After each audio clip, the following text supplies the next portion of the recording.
So we have a confirmation with a second opinion that he definitely has prostate cancer.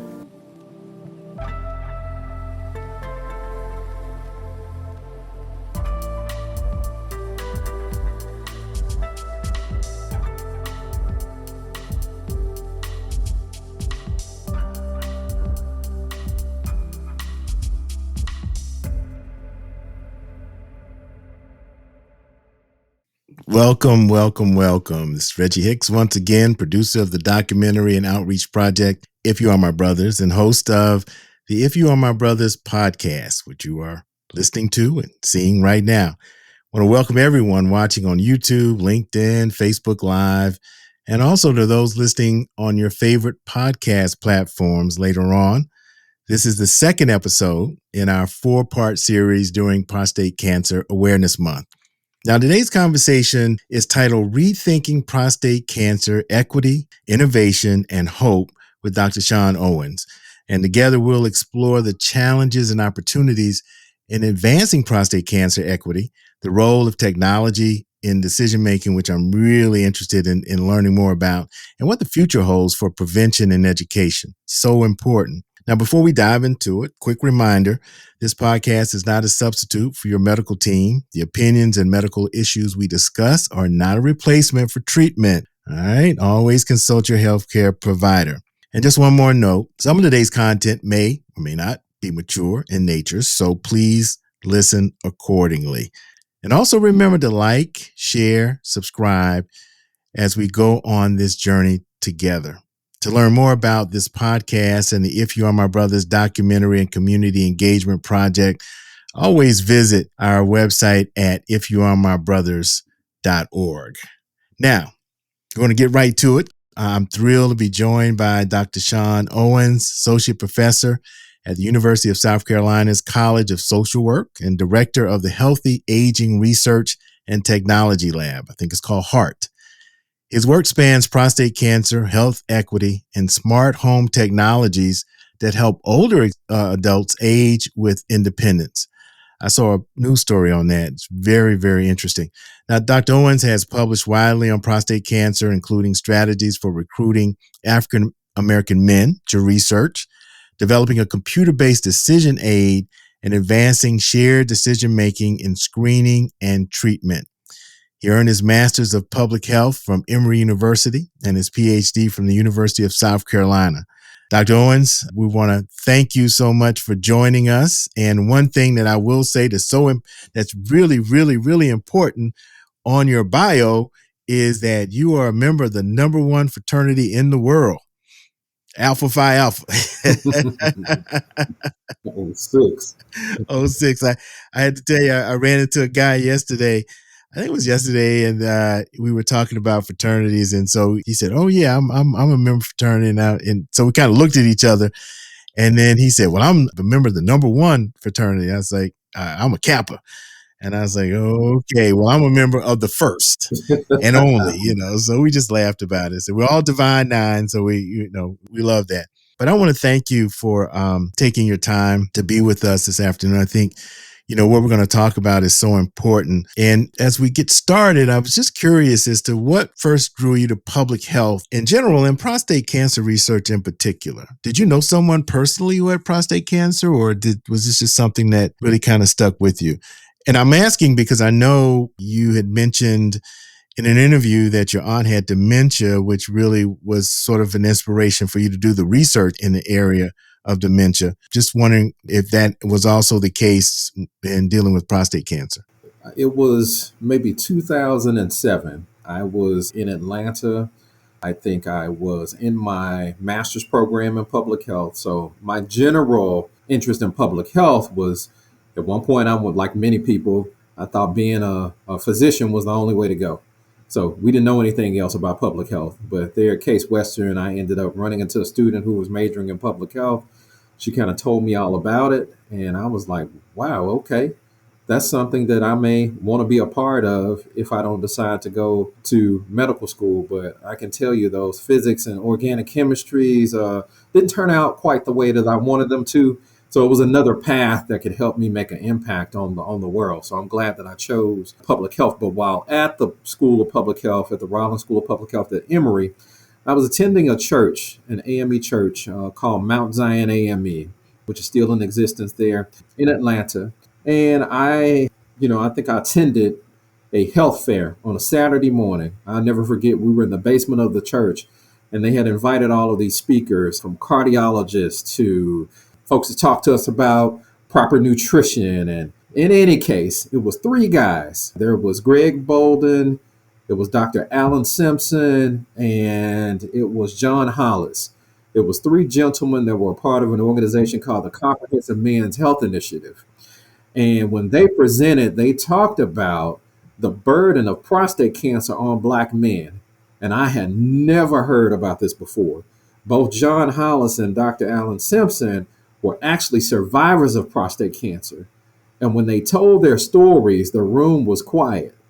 I was especially quiet because I had heard so much about other cancers, particularly breast cancer. Breast Cancer Month, everybody's in pink. The whole season pink.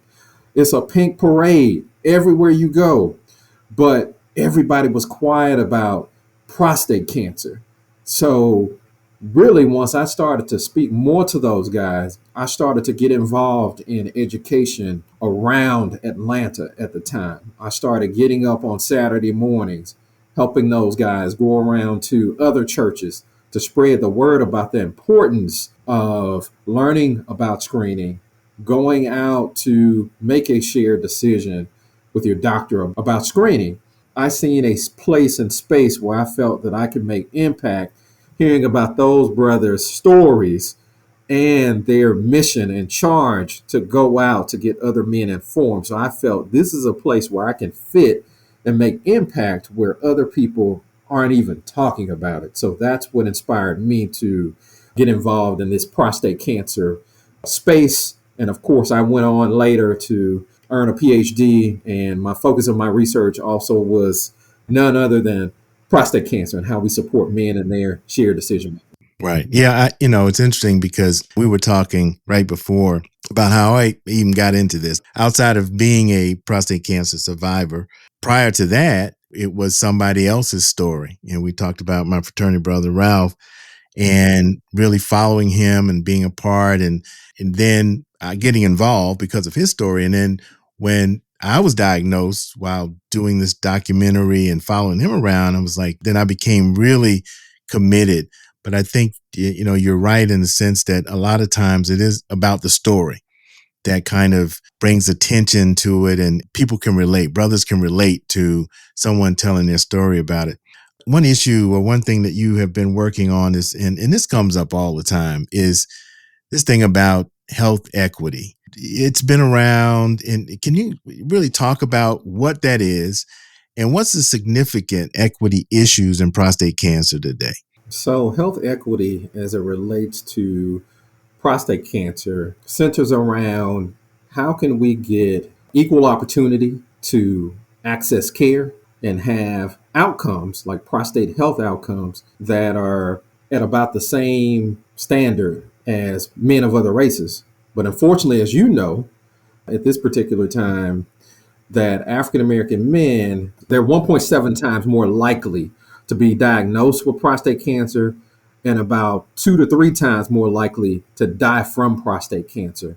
So that is than their white counterparts. So that is an issue of inequity. And we also have a more serious genetic predisposition to prostate cancer, which means we have more aggressive forms of prostate cancer.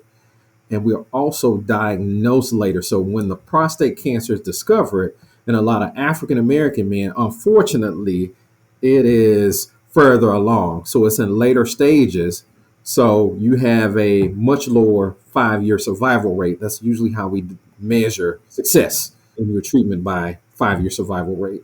So learning about it later, and I know you've done some work on cultural community factors that shape men's decisions about screening and what are some of those? I mean, we have a disposition.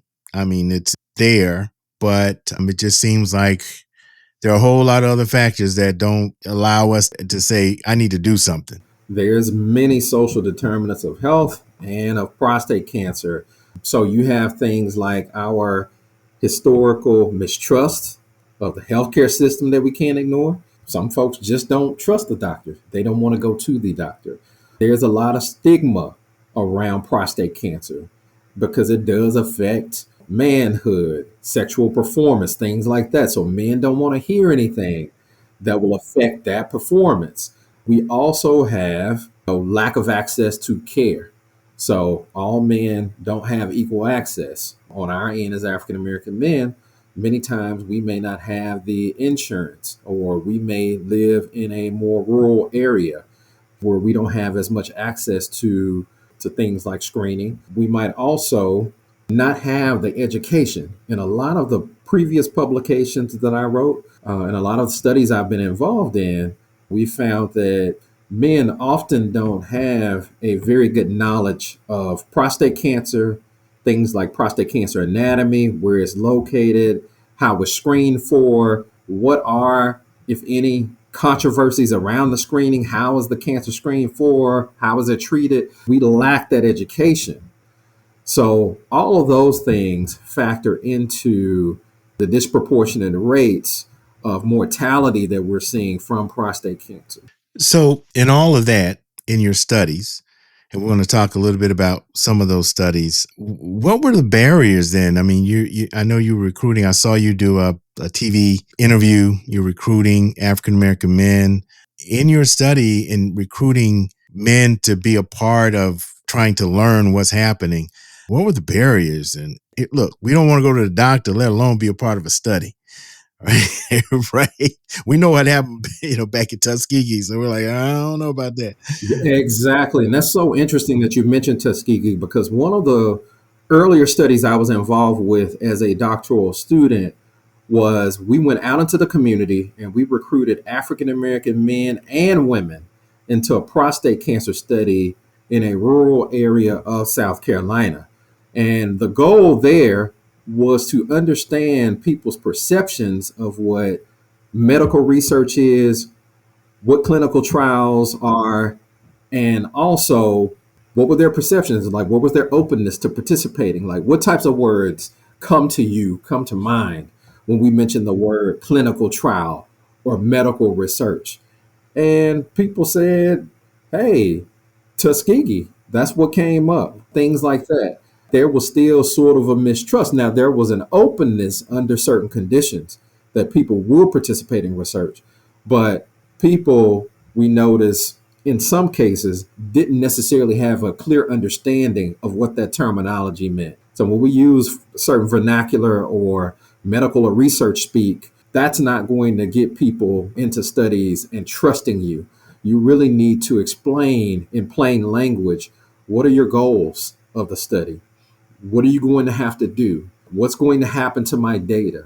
All of those things are necessary when you go into these communities, and also having people on board from the community, these opinion leaders, folks who they trust, who you can partner with from the conceptualization of the study. That's super important, that not coming up with the community as, okay, these people are the guinea pig. And that's another word that was used. These people are the guinea pig for my study. No, we're partners in this community-based participatory research. That's what we're going to say. So I'm going to go to them at conceptualization. Many of us use methods like attracting a community advisory board, having people around you that you trust, that the community trusts, and folks like yourself. If I was doing a study on individuals who had prostate cancer, I want to invite survivors to the table to say, hey, what questions do you think are most important for us to answer? These are the things I'm seeing in the literature. What are you seeing? And let the community also be contributors to the conceptualization of that initial research before you even start. That way, you might have a higher likelihood of gaining buy-in from the community. So one, they have to trust you. Two, they have to understand what it is that you're trying to do. And three, what is going to be the long-term benefit for them? And excuse my vernacular here, but you don't want to go out. They don't want to feel like they're being pimped. community doesn't want to feel that way. They want to feel like, okay, we're a partner in this research, and this is the realistic expectation of the outcomes from this study. So I think those are important things when you go into a research study that can influence how well you are able to recruit or attract people into your study. Most of your studies really didn't involve any kind of invasive or, any kind of drugs or anything like that. We're going to talk about that in a minute. But how do we get our folk and men in particular when it comes to new kinds of drugs or medication? We're affected by it so much. And I hear all the time that, we need to be a part of any study. That is so important, particularly when we get whatever it is more than anybody else. And is Tuskegee still, I know Tuskegee, I know the stigma, it's just kind of there. Is it becoming generational, or is it kind of being passed down, or are the Gen Zers and the millennials kind of like not knowing what Tuskegee is? Are we finally getting this sort of out of our cultural system, I guess is what I'm saying. I would hope so, but I don't think so at this particular time. I think the youngest people who were participants in my study back then were maybe around their 30s. So they were relatively young at the time. And this might have happened maybe some 13 years ago or so, 13 or so years ago when we did that study. So I would hope that that was leaving, but I think there's an importance to recognizing that that was a reality and educating people on the importance of understanding concepts like informed consent. And that's something that we talk about often, is to negate some of the mistrust. We were educating people about what you should look for, in a consent form, to understand that written documentation and understanding the voluntary nature of most studies, meaning that you can pull out if you start feeling uncomfortable. But it's the goal to get people to understand exactly what it is that you're asking them to do. And this happens as a part and is required as a part of all research studies, especially those conducted by academic or medical institutions. We have something called an institutional review board in place now. Now, I can tell you, as far as the Gen Zers and others, especially here, like in the College of Social Work and Public Health, most people, as a part of their curriculum, are now required to take at least a research course. In that research course, we do talk about all of those dark days like Tuskegee in research, and we try to impress upon them the importance of being responsible when you're a researcher. So responsible research, ethically sound research, and going through an institutional review board, and the importance of that and what should be in a consent form. So what I'm hoping is that in the near future, we won't have so much mistrust around some of the research, because we'll have those things in place, like these forms, like this informed consent, that people can know how to navigate, know how to read. Now, that's not to take away from the fact that, we have differing levels of education and things like that. Yeah, I remember, because I opted to have my prostate removed, and there was a study, they were building a tissue bank. And so they asked me, would you like to be a part of the study? And I remember signing a bunch of papers. I don't remember what they said, but so they said, we're going to take your prostate, we're going to dissect it, and then and I figured, well, if that helps, I'm not going to have it anyway. So I didn't have any problem with that. And I know some guys that didn't. They were like, no, I don't want y'all doing nothing. But I'm like, you don't have it anymore. So be a part of it. But they were like adamant about, I'm not doing that. I wanted to ask you about, we're getting into your study, the use of technology. I remember, speaking of trials, I was a part of a trial. I think it might have been through the Department of Defense, which, interestingly enough, a lot of prostate research comes through, or used to come through there. And I remember, and I don't know if you were part of the study or not, there was an avatar. I was on the computer, and this guy came up and he talked about his issue with prostate cancer and trying to make a decision. I remember it was in a park, and he was kind of on a bench. His name might have been Amos. I can't remember. But it was this interactive kind of avatar that I was dealing with. Is that something that you were part of, or is that kind of what you're using? Was this Ask Nathan? Was it through the Centers for Disease Control? If he was on a park bench, I think, was he an African American man? Yes. Yeah. Yeah. Okay, so I think that's Ask Nathan. That was produced through the CDC. So interestingly enough, I didn't start, I'm very familiar with that project. As a part of my doctoral dissertation, what I developed was an avatar led module because back then they were using what we called embodied conversational agents, or what they're called in the science, in the literature. But essentially, it's an avatar or character, human like with human like capabilities. So I thought, because these were being used in areas like psychology and others, people were doing studies. I thought, okay, what if I develop something like this, building on our prior research in the community and our community focused in person education program? What if I can turn this into an avatar led module that will do two things? One, educate the man on various aspects of prostate cancer and the screening process in order to help them make a shared decision. And two, engage them in a role play that can make them more comfortable having that conversation with a doctor. So they will build their comfortability, or what we would call self-efficacy, with making a shared decision with a doctor. So in any case, I developed that module then, and I've evaluated it amongst a lot of African American men here in South Carolina, and we found that it did have some pretty good outcomes as far as knowledge and self-efficacy and things like that. But after that point, I was on to some other research related to prostate cancer, and I received a call from some folks who were working with CDC, and they had seen some of my publications and reached out and said, hey, can you provide some consultation on the development of another avatar-led module that will exist out in the public domain? And I couldn't say no at all. I was like, okay, of course I'll sign on. Was that the CDC one that came out with the Nathan guy, or was that?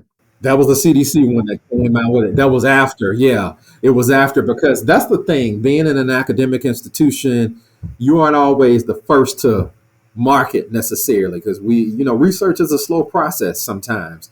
So I didn't have a product that was out there publicly available, and I didn't necessarily have the funds at that time to make a product of that caliber. But I had published on it. I had showed some images of it. I had talked about its functionality. So everything was there showing that I had a prior attempt, and it may have been someone that attempted prior to me. But however, I was glad that they called and seen that research and wanted me to provide some consultation on that product. Yeah, I was like, oh, this is kind of cool. And they sent me a gift card too. So that was kind of cool. So in doing this, were there any surprises? And well, let me ask you this. What kind of brought about the idea? I mean, evidently they saw your work. The CDC says, oh, this is a good thing to do. What is the connection between this avatar, this technology and men using it? Does it diffuse kind of? Is it like, I don't know this thing, but it's not a person, so I can maybe connect to it better? I mean, what's the kind of motivation? So I think it's a couple of things. One, as you know, you can receive prostate cancer information any type of way. Like you can go online, but going online takes a certain level of computer literacy to be able to search and navigate the web for this information. So that's difficult for people with, again, lower education, lower computer literacy levels, lower health literacy levels. They try with most organizations, like maybe your CDC and others, they try to keep language at around no higher than an 8th grade reading level. That's just standard sort of practice. That's not always the case. But that's advertising too. I think advertising even lower than that, like 6th grade. Yeah. You want to keep it there. So you have those issues when you need to search for the information, but you have to think about how will the information be available otherwise. So maybe a pamphlet. So I needed something a little bit more dynamic, like something in between, something that would, one, capture the attention of a person, because that's for one. I think what I found through the focus groups when I was developing this, it was called I Decide, is the name of the avatar-led module that I developed. So when I was building this in collaboration with the community and, of course, experts here at the University of South Carolina, I had to ask a series of questions like, why would you use this? Would this be a better way of getting the information? And what I found through this research is that men simply felt like, okay, once I get here, I don't think it's necessarily the avatar that keeps me here. I think then the information will speak for itself. But you need something that attracts the men. Yeah, you need something that attracts the men there. And also, it keeps people's attention when you have some type of interactivity. So, in the education portion of the avatars presenting to them, but it does a couple of things. One, it kind of stops, it re-engages them in some question and answers to make sure that they're getting the information, because it is a lot of information at once. We want to make sure they're getting the information. It's interactive because it is speaking to you. In the second half, it does engage them in like almost like a mimicked role play that's based on a decision tree. At that point in time, AI wasn't as popular as it is now. So back then, you had to develop a decision tree. So if they answer this way, what will you tell them? So it had that type of tree. But the whole goal was to get them to a shared decision that they felt comfortable with and leave them confident that they knew what questions to ask when they went to the doctor. So a part of that, for example, I'll give you one example. In the I Decide module, the first question in the role play has maybe two or three different types of questions that they can ask the doctor about prostate cancer. At that time, the prostate cancer recommendations were very controversial. Not everybody was telling you to go out and get screened for prostate cancer or to talk about it, to even share the decision. So back then, it was important that the question that you posed to the doctor was, I'm here to talk about prostate cancer screening. What are your, blah, blah, blah, blah. Not, hey, I'm here for a basic checkup. But I had that as an option. So if they chose, I'm here for a basic checkup, I made sure that this module told them that prostate cancer screening, though your doctor may be one to give the PSA or the digital rectal exam or the prostate specific antigen test as a part of an annual screening, that's not what the recommendations say. So you need to be more specific. So it would almost coach them as well about how you should have this conversation. So I think that interactivity set it apart from any pamphlet or any other static resource, like even searching on the web at that time. Right, right. It engaged them in this decision making and from point A to point B. And yeah, I was wondering, I now remember back when there were so many, and it seems to me that's still the case, like when to get checked, what level of PSA means you need to get a biopsy. And then there's a lot of information out there that says, if it's slow growing, then you don't need to do anything, but maybe the surveillance, watchful waiting, we called it back in the day. What I found is a lot of men are just really kind of confused, even confused to a degree when there is a diagnosis. And we had a panel on, and you had mentioned earlier about, following men at different stages. And we had one frat brother of ours who is now in that kind of surveillance mode and this has been going on for almost a year. PSA going up and down. They know that there's some cancer there. And he's waiting for the doctor to kind of say, okay, now is the time to do something. But there just seems to be a whole lot of confusion. And two of the men on the panel were diagnosed in their 40s. I was diagnosed in early 50s. So, and I'm going to tell you, if somebody says to me, well, your PSA is not high enough to really make a difference. I mean, I went to a clinic because I didn't have health insurance at the time. Actually, a clinic that my fraternity brother that we were roommates in college was running in Augusta. He was in healthcare and I said, I need some blood work done. It's been a year or two. And so my PSA came back, it was over 1. And he said, well, your PSA is a little high. I'm like, but it's 1.0. Why is that high? And he said, well, just kind of take a look at it. And that started the whole thing when I started chronicling his story. But when I was diagnosed, I mean, it was 2.2 maybe. My medical team, my healthcare team stayed on it. But I'm just wondering, like with Ralph, he 100. I don't know what was going on prior to that. And he never really talked about it. I don't think he wanted to admit that he really didn't, check it. So are we getting closer to maybe there being some kind of this is what you need to do when you're at this level, or is it just maybe just self-advocacy? I mean, is that where we are?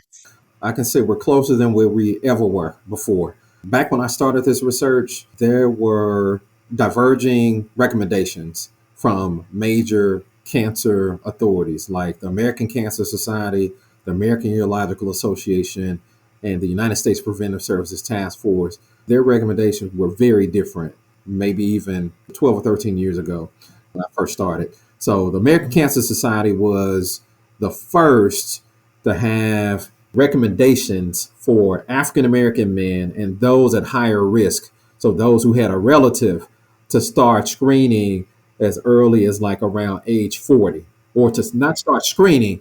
Sorry, let me take that back. There was no recommendations for screening. It was making an informed or shared decision about the screening. So understanding the benefits, risk, and uncertainties of the screening and going to speak with your doctor was what the American Cancer Society recommended at the time. But that's kind of confusing. So it's like screen or not screen, know your PSA or not. So what it is more so knowing things like your family history. That's super important. And then also understanding that our tests are not perfect. So the DRE that you're going to take is not necessarily perfect at detecting cancer, nor is the PSA or the prostate specific antigen test, because it can be falsely elevated or lowered by things other than prostate cancer, like certain supplements, certain medications, certain physical activities can falsely elevate. Now, it won't send it, I guess, to 100, but it can elevate it and leave you with a scare. And also, the argument of the controversy is around, are we detecting prostate cancers that are indolent or those that won't necessarily lead to mortality? So what we mean is that what would happen if we left this cancer alone? Would it still lead to, mortality? Because since it's slow growing, you said that again, the prostate cancer is so slow growing. Yeah, in most cases, it's so slow growing. So if we caught it and you had cancer, would it be more damaging or detrimental to you for me to operate on it, which has a much higher chance of leaving you with side effects that'll change the rest of your life in a different way? So that's sort of the argument for these tests, is that they're, again, not perfect. So you need to really understand these things about the tests, the risk, benefits, and uncertainties of the screening, and then go talk to your doctor based on your family history and other things, other facets of your health, about whether or not you should screen for prostate cancer. And that conversation should also include something about the next step. I think it's very important when men are deciding on screening, you kind of need to know a little bit about what comes next. You kind of need to know a little bit about, hey, if you find it here, this is what we're going to do.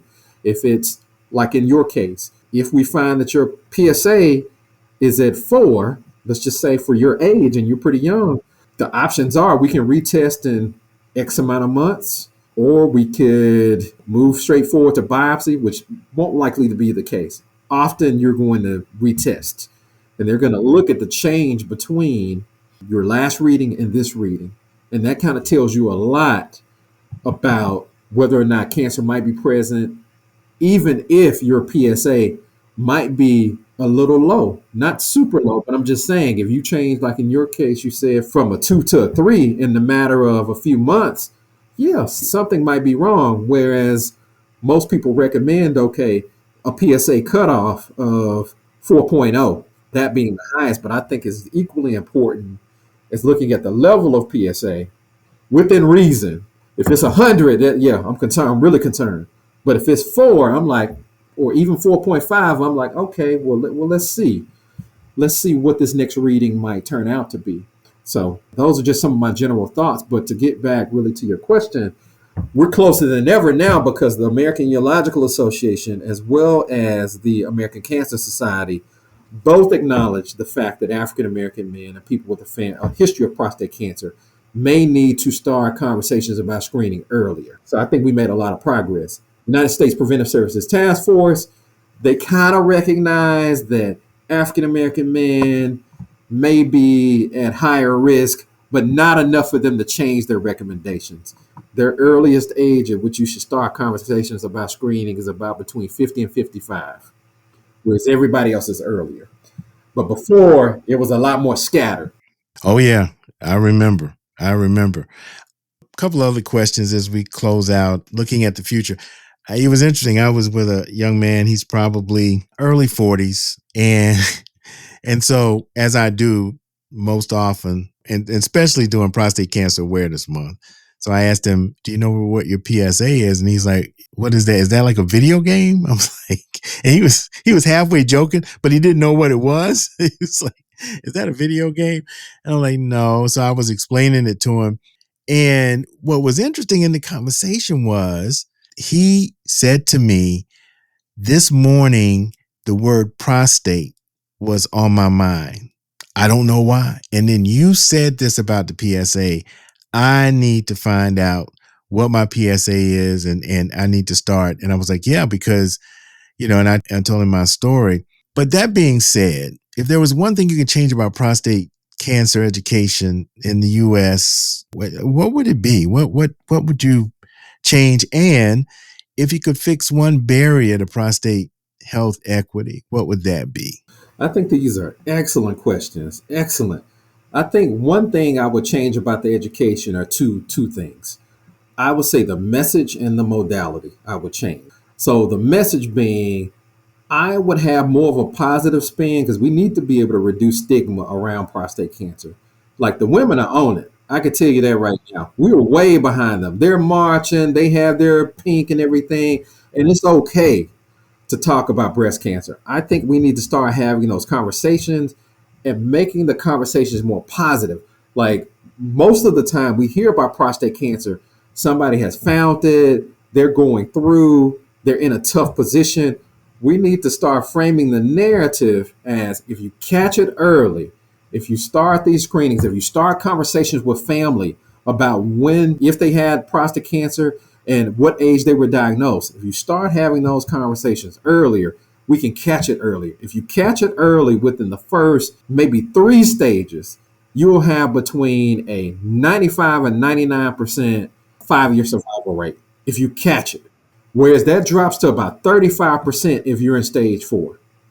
So I think we need to emphasize the notion of we need to take care of our prostate health.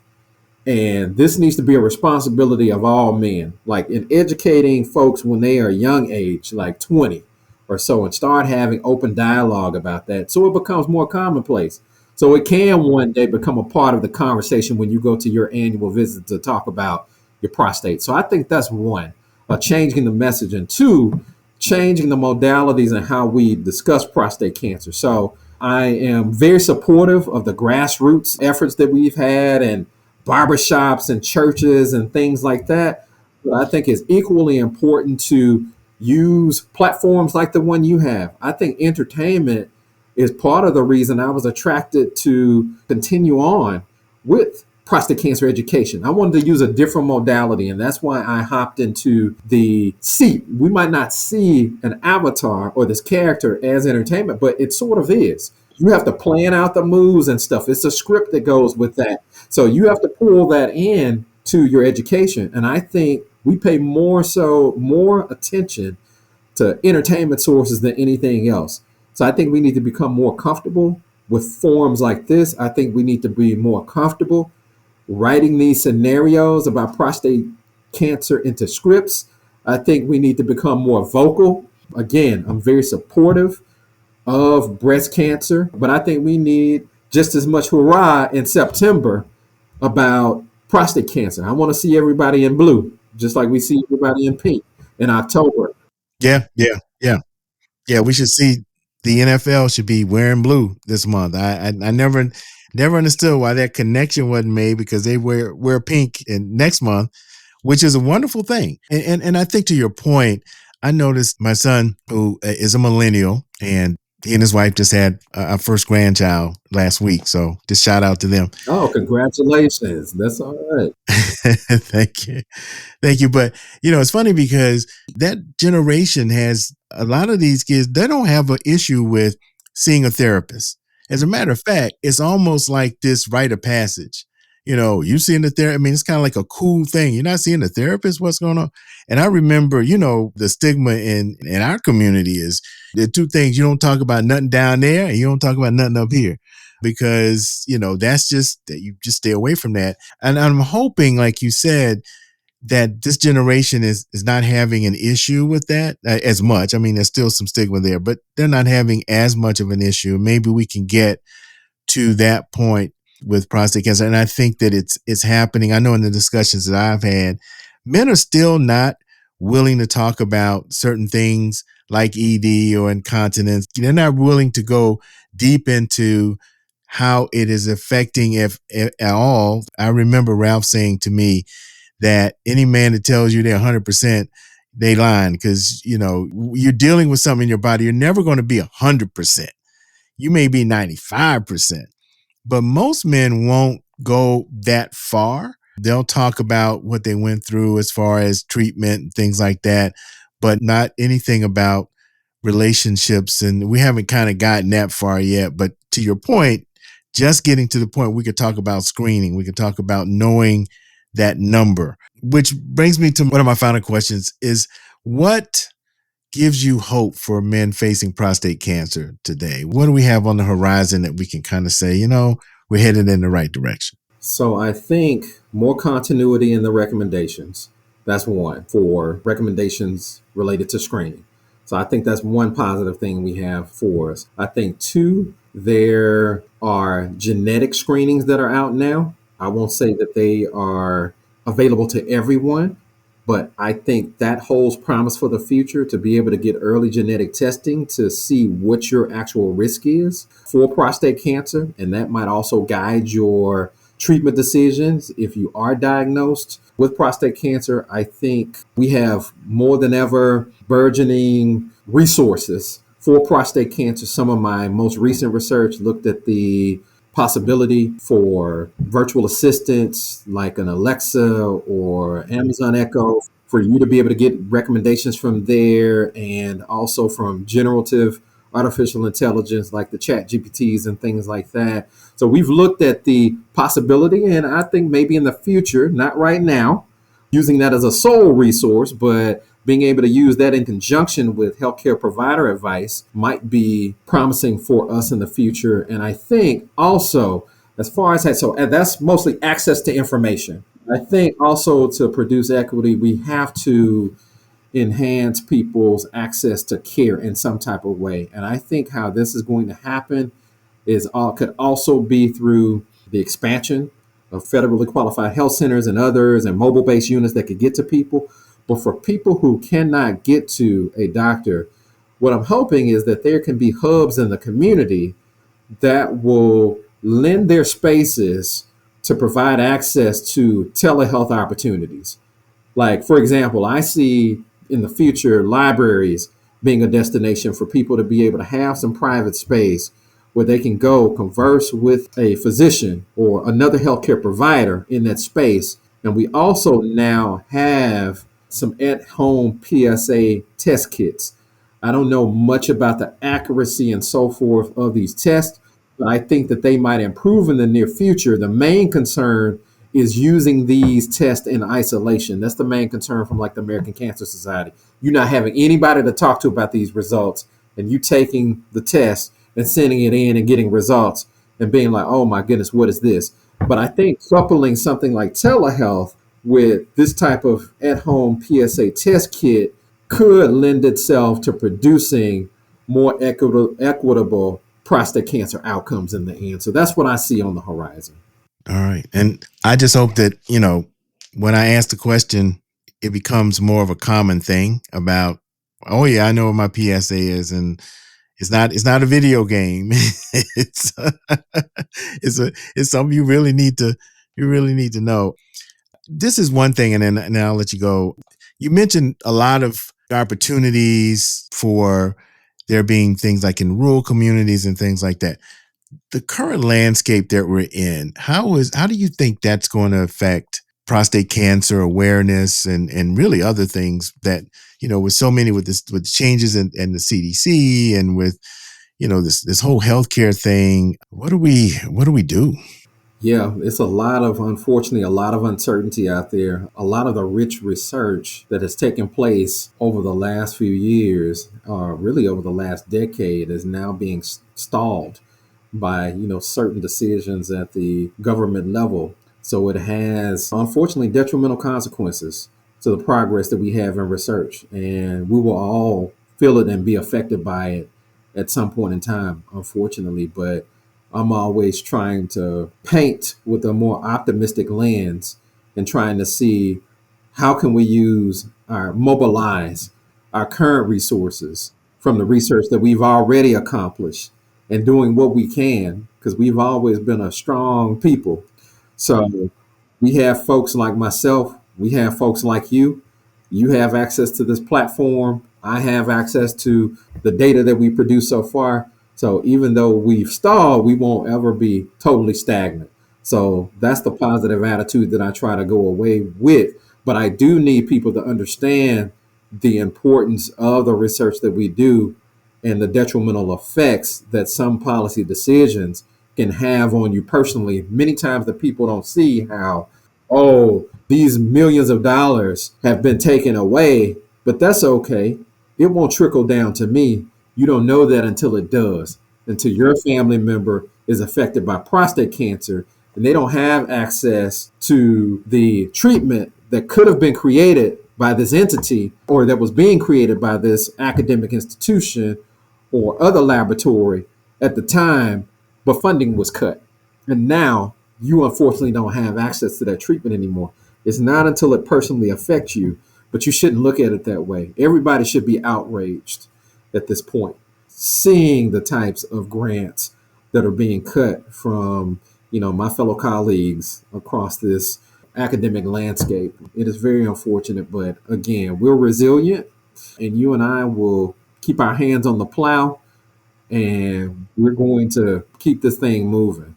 And to your point, I mean, when I was diagnosed again with the biochemical reoccurrence, there was a lot of, in just a 10, 12-year period, so many different things that had happened to help diagnosis and things like that wasn't available 5, 6, 7, 8 years ago. And we're going to really, on the next episode, actually talk to some researchers that are doing this work and talk about what's on the horizon and what are some of the challenges in this current landscape. But I want to thank you, Dr. Owens, for your powerful insight and your dedication to prostate cancer equity and innovation. We really appreciate you joining us. And on a personal note, my mom passed away from Alzheimer's. And I know that, we talked about at the beginning, your aunt had dementia and how you kind of got involved in the research that you're doing with people who are aging and dementia. And I would love to have you back on another episode.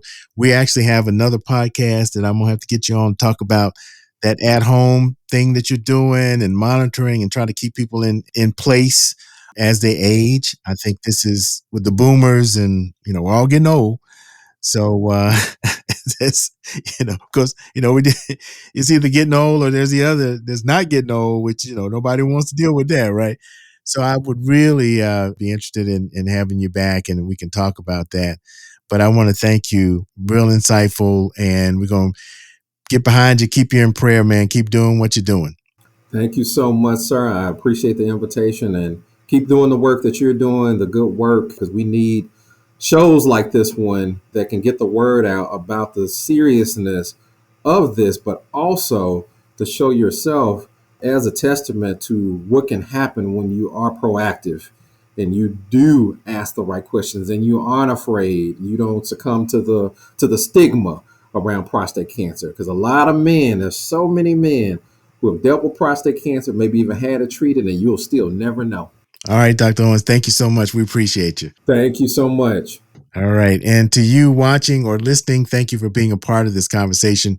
We hope today's episode gave you knowledge and strength and encouragement. And if this resonated with you, please share it with a loved one, subscribe, leave us a message at our website. You can connect with us and listen to past episodes at ifyouaremybrothers.org. That's ifyouaremybrothers.org, and follow us on social media. Also, all the episodes are archived on our YouTube channel and on our website.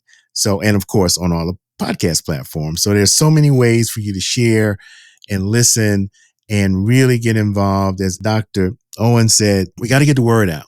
Even if you just know your PSA and track that, that's the first step. So it's not about, it's about health awareness, but it's also about health action. Now, something new. This episode is sponsored by the Creator's Nature Blend, which is pure and natural herb and serums and oils and tonics handcrafted with homegrown and wild-crafted ingredients. And they are a sponsor, and we appreciate them. I'm gonna tell you that bitter melon, I'm gonna have to get that because it has a lot of benefits. You can learn more about the Creator's Natural Blend at thecreatorsnaturalblend.com. And finally, if you're in the Atlanta area, we want to invite you to join us at the National Black Arts Festival Thriving Together event. Now, the National Black Arts Festival is a national, originated here in Atlanta, and they are having their first ever art and wellness event. It's going to be Saturday, September 27th at the historic 4th Ward Skate Park. If you can say that fast, you're great. It's a free event, by the way. A free day of art, wellness, community focused on racial health equity. If you are listening, it'll be in the show notes, but also you can visit nbaf.org for more details. And we'll be there. We have a little tent, so come by and see us. We're working on hopefully getting some screenings available there as well. So come by and get some of our swag, and we really like to talk to you and get to know you and be a part. So again, that's the Art and Wellness Festival. It's September 27th at the historic 4th Ward Skate Park, Saturday, September 27th, all day from 9 a.m. to 7 p.m. There'll be health activities and yoga and things like that, but also a lot of jazz and other entertainers as well. So join us for that. Special thanks to our producer, Danny Garcia Pozo. Still has hair because we got things going on and he's always pulling on it. So, he's still got it though. And to Zach Reynolds at Borkhouse Productions out of Chattanooga for our opening. Remember, this podcast is not a substitute for medical advice. Always consult your healthcare provider about your health. And we'll see you next time. But we want to remind you, you can also support this podcast a number of ways. We are a nonprofit 501c3 project, and we hope that you will take the opportunity. We have a lot of ways to give. You can scan the QR code that you see on the screen. You can visit our website at ifyouaremybrothers.org/donate, or you can always mail us a check. We'll take that as well. The address is there. Our phone number is there. We want to not just talk about support financially, but also support just being there for you if you need to talk. Website has resources as well. We'd love to have you go and look around. Contact us if you would like us to come out and do a presentation or speak to your group. We would love to do that. So again, that's all at the website, ifyouaremybrothers.org. We want to remind you too that our next episode will be next Thursday at 7 p.m. Eastern for our third episode in the series, The Future of Prostate Cancer Care, Breakthroughs on the Horizon. We just talked a little bit about that with Dr. Owens, but we're going to really delve into some major researchers that are working at the molecular level to make these breakthroughs. And so it's going to be interesting to talk to them. Hopefully I'll be able to put it in layman's terms. So, it's maybe a little over my head, but we're going to try to bring it down so that we can learn more about what is happening with treatment and things that are going to help us in the future. If You Are My Brothers is a project of Straight Street Media. You can learn more about that at straightstreetmedia.org. So until next time, if you are my brothers, we ask you to know your PSA and share this message with someone. Do that this week. All right. Until next time, We'll see you around. Peace.